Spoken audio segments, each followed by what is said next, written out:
Hello, my name is Benjamin Hart. I'm an American attorney and the managing director of Integrity Legal here in Bangkok, Thailand. As the title of this video suggests, we're discussing possible visa options in Thailand for so-called digital nomads. And primarily what we're talking about in this video is the so-called smart visa. We've done a number of videos on this topic. The thing that should be understood with respect to this, sort of as a preface to the rest of this video, is a lot of this is currently still being discussed. So kind of hard to say whether or not it's actually going to come to fruition. A recent article from Pattaya Mail, that's pattayamail.com, article is titled "Working Without a Permit in Thailand About to Get Easier." Quoting directly, proposals currently before the Thai cabinet will dramatically expand the opportunities for some foreigners to work in Thailand without a traditional permit, according to the Tourist Authority of Thailand.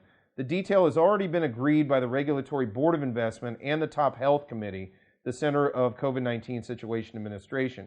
Quoting further, the new rules would dramatically expand the opportunities for digital nomads to stay for up to 4 years without a work permit by obtaining the reformed multiple entry smart visa.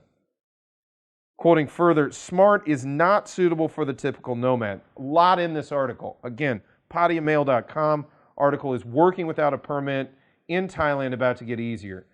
Some commentary on this. First of all, proposals.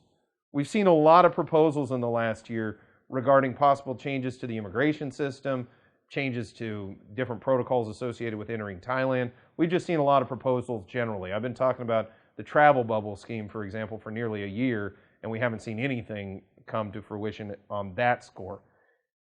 For example, with this situation on changes to the smart visa, we've yet to see anything promulgated on this, so there isn't any new regulation that I've yet to see or any new laws that have been created regarding this.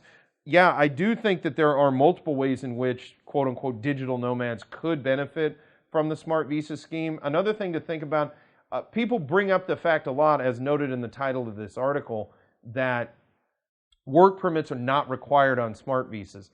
That is true insofar as, yes, you don't need a separate one, but work permits there is an inherent work authorization in the smart visa itself, and there is sort of an extra layer of adjudication in the smart visa application process associated with adjudication of one's ability to be employed in Thailand. And there's a lot of scrutiny associated with this.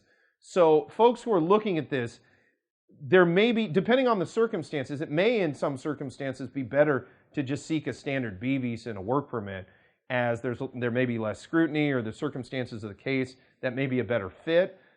May not be a terrible idea to contact a legal professional if one is sort of looking at both options, because there are a lot of pros and cons associated not only with a standard business visa and work permit, but a smart visa as well.